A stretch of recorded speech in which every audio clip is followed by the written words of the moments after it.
Hello friends, welcome to our channel best for you. तो guys आज हम पढ़ेंगे क्लास 10 की साइंस का चैप्टर 8 जिसका नाम है हाउ डू ऑर्गेनिज्म रिप्रोड्यूस। मतलब जो हमारे ऑर्गेनिजम्स होते हैं, जो जीव जंतु होते हैं, वो गाइज रिप्रोड्यूस किस तरीके से करते हैं। सबसे पहले गाइज हमें समझना होगा रिप्रोड्यूस या फिर जो रिप्रोडक्शन होता है उसका मतलब क्या होता है। तो देखिए गाइज, रिप्रोडक्शन की अगर हम बात करें तो रिप्रोडक्शन के बारे में बता रहा है it is a biological process in which organism produce their new organism या फिर offspring of their own kind. मतलब कह रहा है गाइज रिप्रोडक्शन क्या है, एक ऐसी बायोलॉजिकल प्रोसेस है जिसमें ऑर्गेनिजम्स क्या करते हैं, अपने ही जैसे नए ऑर्गेनिजम्स या फिर अपने जो ऑफ स्प्रिंग्स होते हैं। ऑफ स्प्रिंग मतलब गाइज जो उनके बच्चे होते हैं वो पैदा करते हैं, जो क्या होते हैं सेम उनके पेरेंट्स की तरह ही होते हैं। मतलब रिप्रोडक्शन गाइज एक ऐसी बायोलॉजिकल प्रोसेस है जिसमें ऑर्गेनिजम्स अपने जैसे दिखने वाले ऑफस्प्रिंग क्या करते हैं, पैदा करते हैं। अब एक क्वेश्चन आता है गाइज कि हमें रिप्रोडक्शन की ज़रूरत क्यों है। तो देखिए guys, why is need for reproduction, मतलब हमें रिप्रोडक्शन की ज़रूरत क्यों है, हमें अपने जैसे ही जो और ऑफस्प्रिंग है वो पैदा क्यों करने हैं। तो गाइज इसका एक सीधा सा आंसर है ताकि हमारी जो एग्जिस्टेंस है वो अर्थ के ऊपर बनी रहे। मान लीजिए गाइस कोई एक स्पीसीज़ थी लॉयंस की। अब उन लॉयंस की स्पीसीज़ ने क्या करा, अपने जैसे और जो ऑफस्प्रिंग्स थे उन्हें रिप्रोड्यूस नहीं करा, मतलब उन्हें प्रोड्यूस करा ही नहीं। तो एक समय ऐसा होगा गाइस, जितने भी लॉयंस थे वो हमारी अर्थ के ऊपर से पूरी तरीके से ख़त्म हो जाएंगे। मतलब आने वाले कुछ सालों बाद क्या होगा, अगर लॉयंस क्या कर रहे हैं, रिप्रोड्यूस कर ही नहीं रहे, अपने जैसे ऑफस्प्रिंग्स पैदा ही नहीं कर रहे, तो एक समय बाद क्या होगा गाइस, लॉयंस की जो पूरी की पूरी स्पीसीज़ थी वो पूरी स्पीसीज़ ही अर्थ से एक तरीके से क्या हो जाएगी गाइस, गायब हो जाएगी। तो उसी को मेंटेन रखने के लिए गाइस कोई भी स्पीसीज़ या फिर किसी भी ऑर्गेनिज्म की जो एग्जिस्टेंस है वो अर्थ पर बनी रहे, हम इसलिए क्या करते हैं, रिप्रोड्यूस करते हैं, ताकि हमारी जो जनरेशन्स है या फिर जो हमारे जैसी स्पीसीज़ है वो क्या रहे, हमारी अर्थ पर मेंटेन रहे। देखिए गाइस, रिप्रोडक्शन यहाँ पे बता रहे हैं, रिप्रोडक्शन दो तरीके का होता है। सबसे पहला होता है हमारे पास, देखिए, एसेक्सुअल रिप्रोडक्शन, और दूसरा होता है हमारे पास सेक्सुअल रिप्रोडक्शन। देखिए guys, asexual reproduction and sexual reproduction. Asexual reproduction की बात करें तो एसेक्सुअल रिप्रोडक्शन में बता रहा है guys, new individual are produce from single parent. मतलब जो न्यू इंडिविजुअल होते हैं, न्यू इंडिविजुअल का मतलब है जो गाइस बच्चे होंगे वो क्या होंगे, एक सिंगल पेरेंट से, मतलब एक सिंगल पेरेंट से ही क्या होंगे, प्रोड्यूस होंगे। अगर इनकी रिप्रोडक्टिव यूनिट की बात करें, रिप्रोडक्टिव यूनिट का मतलब ऐसा कौन सा पार्ट या फिर ऐसी कौन सी यूनिट होगी जो रिप्रोडक्शन में पार्टिसिपेट करेगी, तो उसके बारे में कह रहा है complete body of an organism produce. मतलब रिप्रोडक्टिव यूनिट जो होती है गाइस एसेक्सुअल ऑर्गेनिजम्स की, मतलब ऐसे ऑर्गेनिज्म जो एसेक्सुअली रिप्रोड्यूस करते हैं, उनकी रिप्रोडक्शन यूनिट जो होती है वो पूरी की पूरी होल बॉडी होती है। मतलब उनकी जो कंप्लीट बॉडी होती है वो क्या करती है, रिप्रोडक्शन में पार्टिसिपेट करती है। और उसके बाद बता रहा guys, produces new individuals are identical to each other so called clones. मतलब ये क्या था गाइस कि जो इनके न्यू इंडिविजुअली प्रोड्यूस करते हैं वो आइडेंटिकल होते हैं एक दूसरे से, ईच अदर से, इसलिए उन्हें क्लोन बोला जाता है। गाइस अगर आप में से कभी किसी ने कोई नकली फ़ोन वगैरह जो होते हैं वो देखे होंगे, डमी फ़ोन्स वगैरह की अगर हम बात करें, या फिर बहुत सारे मार्केट्स में ऐसे फ़ोन आते हैं जो ओरिजिनल के जस्ट कॉपी होते हैं, तो उन मोबाइल फ़ोन्स को हम क्या बोलते हैं, क्लोन बोलते हैं, कि वो क्या है, एक तरीके से कॉपी है ओरिजिनल वाले की। तो ऐसे ही जो एसेक्सुअल रिप्रोडक्शन में हमारे पास ऑफस्प्रिंग्स होते हैं वो भी क्या होते हैं, एक दूसरे से जस्ट आइडेंटिकल होते हैं। मतलब पहला वाला ऑफस्प्रिंग क्या होगा, वो दूसरे वाले से सेम क्या होगा, आइडेंटिकल होगा। मतलब एक तरीके से हम ये कह सकते हैं कि जो दूसरा वाला जो हमारे पास ऑफस्प्रिंग है वो क्या है, पहले वाले की जस्ट कॉपी है। तो इसलिए हम इन्हें सबको कलेक्टिवली बोलते हैं क्लोन्स, क्योंकि सारे के सारे जो भी ऑर्गेनिजम्स होंगे एसेक्सुअल रिप्रोडक्शन से प्रोड्यूस हुए हुए, वो एक दूसरे से बहुत ज़्यादा क्या होते हैं, आइडेंटिकल होते हैं, इसलिए उन्हें क्लोन्स बोला जाता है। अब अगर सेल डिवीज़न की बात करें तो गाइस एसेक्सुअल रिप्रोडक्शन में हमारे पास सेल डिवीज़न होता है माइटोसिस। माइटोसिस का मतलब होता है कि जो हमारे नंबर ऑफ़ क्रोमोसोम्स होंगे वो number of chromosome cell division के दौरान, मतलब जो हमारा सेल डिवाइड होगा एक सेल से दो अलग अलग सेल में, तो जो नंबर ऑफ़ क्रोमोसोम होंगे वो नंबर ऑफ़ क्रोमोसोम हमारे सेम रहेंगे। देखिए गाइस, जैसे इसमें दे रखा है कि जब हमारा ये सेल डिवाइड हुआ उस समय इसके अंदर 2n नंबर ऑफ़ क्रोमोसोम्स थे। तो डिवाइड होने के बाद भी जो दो नए सेल बने हैं गाइस उनके अंदर भी नंबर ऑफ़ क्रोमोसोम हमारे सेम है, मतलब 2n और 2n ही है। अब हम बात करते हैं गाइस सेक्सुअल रिप्रोडक्शन की। तो सेक्सुअल रिप्रोडक्शन के बारे में बता रहा है, new individual are produce from two opposite parent. मतलब जो न्यू इंडिविजुअल होंगे, मतलब जो ऑफस्प्रिंग्स होंगे, बच्चे होंगे, वो गाइस दो अपोजिट पेरेंट से क्या होंगे, प्रोड्यूस होंगे। मतलब एक हमारे पास मेल होना चाहिए और जो अनदर होगा पेरेंट वो हमारे पास फीमेल होना चाहिए। मेल की रिप्रोडक्टिव यूनिट की बात करें तो गाइस वो होगा उसका मेल गैमेट, फीमेल की रिप्रोडक्टिव यूनिट जो होगी वो उसका फीमेल गैमेट होगा, मतलब जो एग है। मेल गैमेट में हमारे पास आ जाता है गाइस, अगर हम एनिमल्स की बात करें तो वो हो जाएगा स्पर्म, प्लांट्स की बात करें तो वो हो जाएगा पॉलन ग्रेन। फीमेल की बात करें तो गाइस उसे एग, ओव्यूल या फिर ओवम कुछ भी बोल सकते हैं।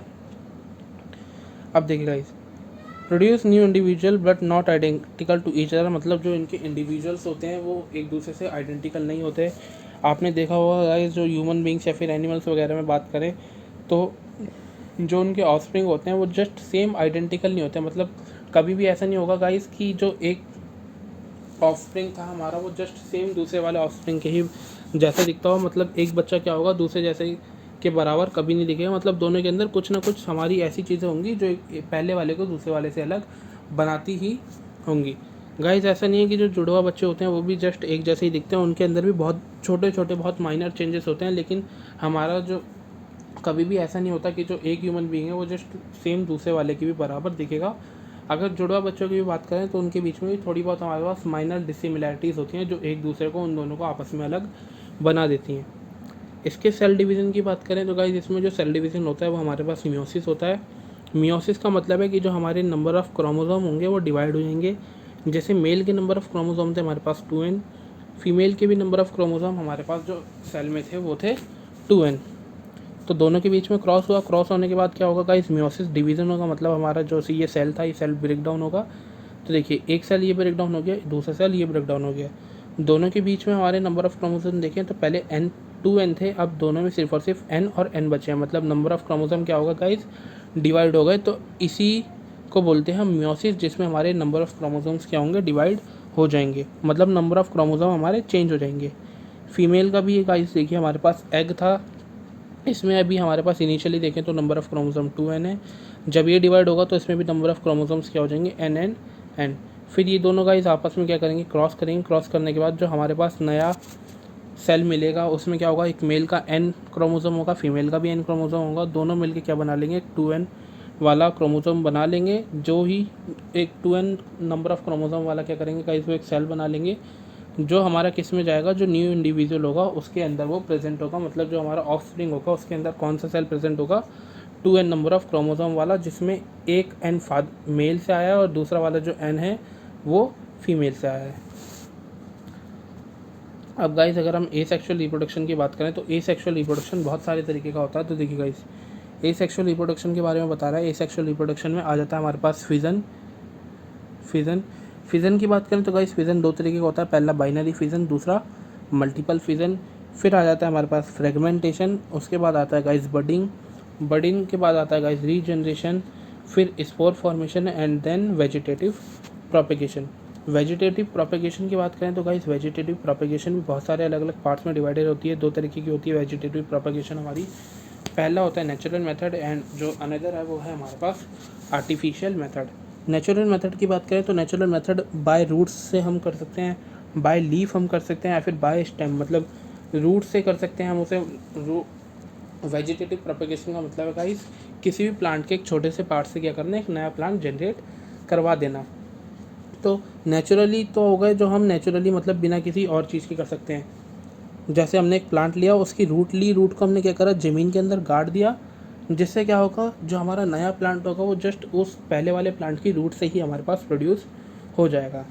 बाय स्टेम का मतलब हमने कोई भी प्लांट लिया, उसकी स्टेम को काटा, काटने के बाद उसे ज़मीन में मिट्टी में हमने दबा दिया और उसी स्टेम से क्या होगा, एक नया प्लांट हमारे पास उग जाएगा। तो ये हो जाते हैं नेचुरल मेथड। आर्टिफिशियल मेथड की बात करें तो आर्टिफिशियल मेथड में हमारे पास आ जाते हैं cutting, layering, grafting, tissue culture, या फिर अगर हम इसे माइक्रो प्रोपेगेशन बोलें तो वो भी बोल सकते हैं। तो ये सारे गाइस एक एक करके अभी हमें पढ़ने हैं, तो हम स्टार्ट करने। देखिए सबसे पहले हमें पढ़ना है फिजन के बारे में कि फिजन क्या होता है। तो देखिए फिजन के बारे में बता रहे हैं, it is a process of splitting unicellular organism divide into 2 और मोर 2 part, this is called fission. मतलब ये एक ऐसी प्रोसेस है जिसमें हमारा जो यूनिसेलुलर ऑर्गेनिज्म होता है वो 2 या 2 से ज़्यादा पार्ट में डिवाइड हो जाता है, जिसे हम बोलते हैं फिजन। अब फिजन गाइस दो तरीके का है, पहला बाइनरी फिजन, दूसरा मल्टीपल फिजन। बाइनरी फिजन की बात करें तो बाइनरी फिजन में बता रहा है guys unicellular organism is split into 2 part, मतलब जो हमारा यूनिसेलुलर ऑर्गेनिज्म होगा वो 2 पार्ट्स के अंदर क्या होगा, डिवाइड हो जाएगा, मतलब टूट जाएगा, स्प्लिट हो जाएगा। It occurs only in favourable condition, मतलब बाइनरी फिजन गाइस जब ही होगा जब हमारे पास कंडीशन फेवरेबल होगी। फेवरेबल कंडीशन का मतलब है guys excess food and water, मतलब हमारे पास फूड भी बहुत सारा हो, वाटर भी बहुत सारा प्रेजेंट हो, मतलब कंडीशन जब क्या हो, फेवरेबल हो, मतलब जो ऑर्गेनिज्म टूटेगा, टूटने के बाद उसे खाना पीना अच्छे से, खाना पानी जो भी हो वो अच्छे से मिल सके।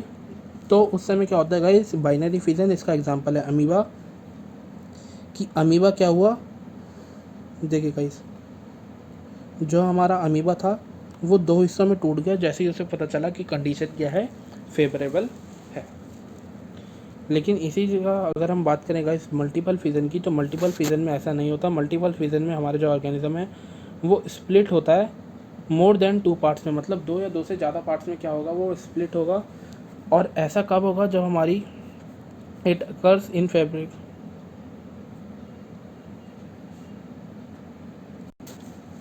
देखिए गाइस इसमें कह रहा है कि it occurs in unfavourable condition such as lack of food and water, मतलब ऐसा कब होगा, जब हमारे पास क्या हो, अनफेवरेबल कंडीशन हो, तब हमारे पास मल्टीपल फिजन होता है।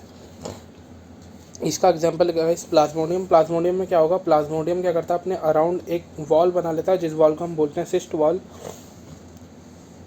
अब इससे क्या होगा गाइस, ये जो प्लाज्मोडियम था अंदर, ये प्लाज्मोडियम ब्रेक डाउन होगा, जिसके कारण हमारे पास और जो ये छोटे छोटे प्लाज्मोडियम है ये प्रेजेंट हो जाएंगे। और ये जो सिस्ट वॉल है गाइस, ये छोटे छोटे प्लाज्मोडियम क्या करेंगे, सिस्ट वॉल के अंदर ही प्रेजेंट रहेंगे। लेकिन जैसे ही इसे पता चलेगा कि जो अब कंडीशन है वो हमारी फेवरेबल हो चुकी है, तो जैसे ही इसे पता चलेगा सिस्ट वॉल को कि कंडीशन फेवरेबल है, इसका मतलब जो वाटर और फूड है वो एक्सेस अमाउंट में हमारे पास प्रेजेंट है, मतलब ठीक ठाक अमाउंट में प्रेजेंट है। तो ये सिस्ट वॉल गाइस अपने आप ब्रेक हो जाती है, जिससे जितने भी प्लाज्मोडियम होते हैं वो क्या होते हैं, इसके अंदर से बाहर आ जाते हैं। अब हम पढ़ देते हैं गाइस फ्रेगमेंटेशन के बारे में। तो फ्रेगमेंटेशन के बारे में बता रहा है, it is a process in which new organism are form from fragment of that part, मतलब गाइस बता रहे हैं ये एक ऐसी प्रोसेस है जिसमें जो हमारा न्यू ऑर्गेनिज्म है वो फॉर्म होता है, जो हमारा पहले वाला प्लांट था या फिर पहले वाला जो हमारा ऑर्गेनिज्म था उसके कुछ फ्रेगमेंट से, फ्रेगमेंट का मतलब बॉडी के कुछ पार्ट्स वगैरह से ही वो क्या होगा, नया ऑर्गेनिज्म हमारे पास प्रोड्यूस हो जाएगा। जिसका एग्जांपल है स्पायरोगायरा। ये जो गाइस आपको स्ट्रक्चर दिख रहा है, ये स्ट्रक्चर स्पायरोगायरा का है। देखिए गाइस स्पायरोगायरा क्या होता है हमारे पास, ये एक एक्वाटिक ऑर्गेनिज्म होता है। तो समुद्र की लहरों वगैरह से कारण क्या होता है गाइस, कई बार जो हमारा स्पायरोगायरा है वो वेव्स वगैरह के कारण टूट जाता है। तो देखिए गाइस मान लीजिए इसकी बॉडी के 3 पार्ट्स हो गए, मतलब फ्रेगमेंट 1, फ्रेगमेंट 2 एंड ये फ्रेगमेंट 3।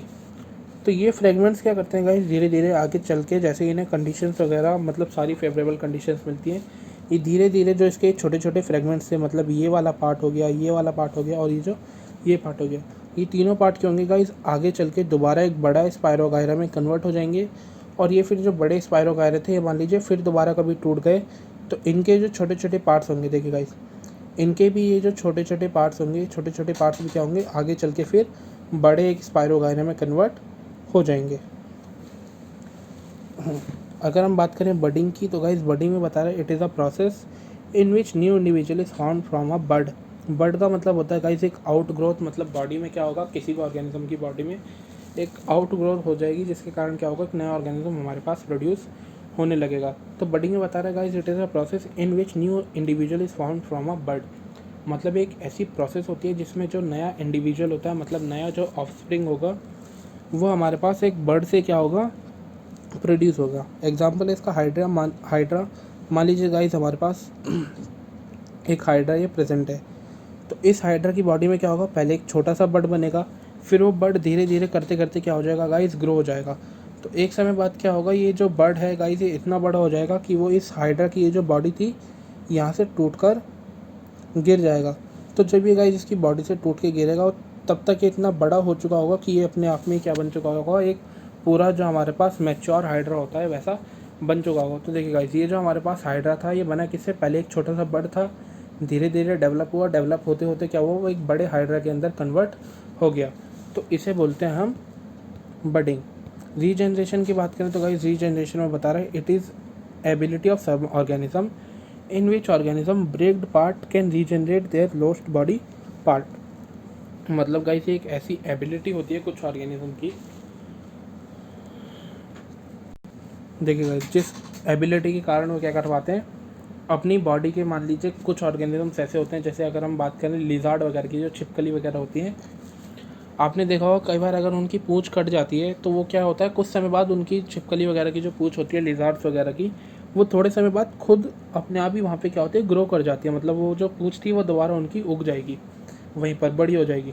तो उसे ही रीजनरेशन बोलते हैं। मतलब एक कुछ कुछ ऑर्गेनिज्म में ही ऐसी एबिलिटी होती है जिससे वो अपने जो ब्रेक्ड बॉडी पार्ट होते हैं उन्हें रीजनरेट कर सकते हैं। इसका एग्जांपल हो गया गाइस प्लेनेरिया, या फिर जो स्टारफिश वगैरह होती हैं उनके पास भी ये एबिलिटी होती है। मान लीजिए गाइस प्लेनेरिया था, ये प्लेनेरिया क्या वो समहाउ 3 छोटे छोटे पार्ट्स में डिवाइड हो गया। मतलब एक पार्ट ये रहा, दूसरा इसका बॉडी पार्ट ये रहा, तीसरा बॉडी पार्ट ये रहा। तो ये जो इसके छोटे छोटे बॉडी पार्ट्स होंगे गाइस, ये छोटे छोटे बॉडी पार्ट्स पे एबिलिटी होगी कि ये क्या करें, जो अपनी होल बॉडी थी, मतलब मान लीजिए ये जो हमारा प्लेनेरिया है, इस प्लेनेरिया का ये ऊपर वाला पार्ट कट गया, तो ये जो गाइस इसका ऊपर वाला पार्ट होगा, इसके पास ऐसी एबिलिटी होगी कि ये क्या करे, अपना जो नीचे वाला पार्ट है, इस नीचे वाले पार्ट को खुद ही क्या करे, ग्रो करे, जिससे वो क्या होगा, दोबारा एक नया प्लेनेरिया हमारे पास प्रोड्यूस हो जाएगा। तो देखिए गाइस, ये जो 3 अलग अलग पार्ट्स में इसकी बॉडी कट गई थी, वो क्या होगा, रीजनरेट हो जाएंगे दोबारा, और रीजनरेट होने के बाद हमारे पास ये 3 छोटे छोटे जो प्लेनेरिया थे वो दोबारा मिल जाएंगे। स्टारफिश जो लिजार्ड्स वगैरह होती हैं, उन सब की भी बात करें तो गाइस उनमें भी एबिलिटीज़ होती हैं कि वो अपनी जो बॉडी के लॉस्ट पार्ट होते हैं उन्हें दोबारा रीजनरेट कर सकते हैं। अगला है गाइस हमारे पास स्पोर फॉर्मेशन। स्पोर फॉर्मेशन की अगर हम बात करें तो स्पोर फॉर्मेशन में बता रहा है, it is a process in which new organism are produce from spores. मतलब ये एक ऐसी प्रोसेस है जिसमें जो नए ऑर्गेनिज्म होते हैं वो हमारे स्पोर्स से ही प्रोड्यूस होते हैं। देखिए गाइस, स्पोर की अगर हम बात करें, सबसे पहले ये समझ लेते हैं स्पोर क्या होता है। तो स्पोर के बारे में बता रहा है, this is a microscopic cell which have capacity to become a new organism. मतलब स्पोर्स गाइस माइक्रोस्कोपिक सेल होते हैं। माइक्रोस्कोपिक सेल का मतलब ऐसा सेल जिसे हम माइक्रोस्कोप से देख सकते हैं। तो कह रहा है स्पोर हमारे ऐसे माइक्रोस्कोपिक सेल होते हैं जिनके पास कैपेसिटी होती है एक नया ऑर्गेनिज्म बनने की। तो इसका एग्जांपल है गाइस राइजोपस। राइजोपस की अगर हम बात करें तो देखिए गाइस, ये जो राइजोपस का हमारे पास बात करें तो ये जो इसका पाउच टाइप का स्ट्रक्चर होता है, इसके अंदर गाइस छोटे छोटे स्पोर्स क्या होंगे, प्रेजेंट होंगे। तो जैसे ही गाइस ये इसका ये पाउच टाइप का स्ट्रक्चर है गाइस, ब्रस्ट होता है मतलब फटेगा, तो इसमें से क्या होंगे, जो स्पोर्स होंगे वो बाहर आने लगेंगे, जिसे हम बोलेंगे स्पोरेंजियम। और यही क्या करेंगे गाइस, आगे जाके एक नए प्लांट के अंदर कन्वर्ट हो जाएंगे। देखिए गाइस, अब हम पढ़ लेते हैं वेजिटेटिव प्रोपगेशन के बारे में। वेजिटेटिव प्रोपगेशन के बारे में बता रहा है, it is a process in which new plant is develop from any other part of dead plant. मतलब वेजिटेटिव प्रोपगेशन एक ऐसा ही प्रोसेस है जिसमें एक नया प्लांट क्या होगा, डेवलप हो जाएगा from any other part of dead plant. मतलब पहले वाला जो हमारे पास प्लांट था उसके किसी भी पार्ट से क्या होगा, एक नया प्लांट हमारे पास डेवलप हो जाएगा। नेचुरल मेथड की अगर हम बात करें तो नेचुरल मेथड में आ जाता है सबसे पहले बाय रूट। बाय रूट की अगर हम बात करें तो गाइस इससे कैरेट, स्वीट पोटैटोज या फिर और भी जो हमारे पास अदर प्लांट्स होते हैं उन्हें हम जनरेट कर सकते हैं। हमें क्या करना है, कैरेट जो होती है गाइस, कैरेट्स की रूट लेंगे, रूट को लेके हमें मिट्टी में दबा देना है। वो रूट क्या होगी गाइस, फिर धीरे धीरे करके एक नई कैरेट के अंदर, या फिर अगर हम स्वीट पोटैटो की बात करें तो स्वीट पोटैटो की रूट को लेके हम मिट्टी में दबा देंगे, जिससे वो धीरे धीरे क्या होगा, एक नए स्वीट पोटैटो में ग्रो कर जाएगा। बाय स्टेम की बात करें तो गाइस बाय स्टेम में आ जाता है पोटैटो एंड जिंजर और बाकी अदर प्लांट एक्सेट्रा में। तो पोटैटो या जिंजर की बात करें तो गाइस पोटैटो क्या होता है, स्टेम होता है। अगर हम पोटैटो की क्या करें, मिट्टी में दबा देंगे, मतलब जो स्टेम होगी उसकी उसे मिट्टी में दबा देंगे, तो उससे एक नया पोटैटो हमारे पास प्रोड्यूस हो जाएगा। बाय लीफ की बात करें तो गाइस बाय लीफ में आता है हमारे पास ब्रायोफाइलम, जिसकी जो लीफ होती है उस लीफ में गाइस एक ऐसे बर्ड टाइप का स्ट्रक्चर निकल आता है जिसे हम आउटलेट बोल सकते हैं या फिर बर्ड बोल सकते हैं। अब ये लीफ लाइक का स्ट्रक्चर क्या होगा गाइस, यहाँ से टूटेगा, टूट के गाइस वो लैंड के ऊपर गिर जाएगा, फिर उससे क्या होगा, एक जो नया प्लांट होगा हमारे पास वो नया प्लांट प्रोड्यूस हो जाएगा। तो ये था गाइस आज की वीडियो में। अगर आपको वीडियो अच्छी लगी हो तो वीडियो को लाइक कीजिएगा एंड चैनल को सब्सक्राइब करना ना भूलें।